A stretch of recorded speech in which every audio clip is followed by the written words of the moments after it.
Pintura facial. Que tal preparar uma tinta e pintar o rosto da criança?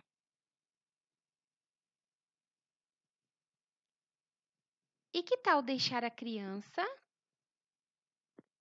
soltar a imaginação e pintar o rosto da família? Tenho certeza que será uma experiência inesquecível.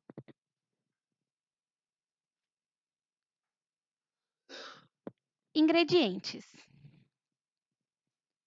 amido de milho,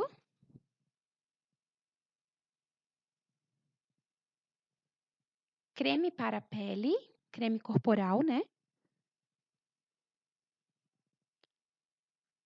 Água e corantes. Preparo: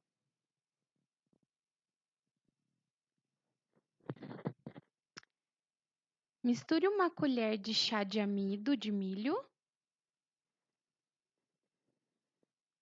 e meia colher de chá de creme até que fique bem homogêneo.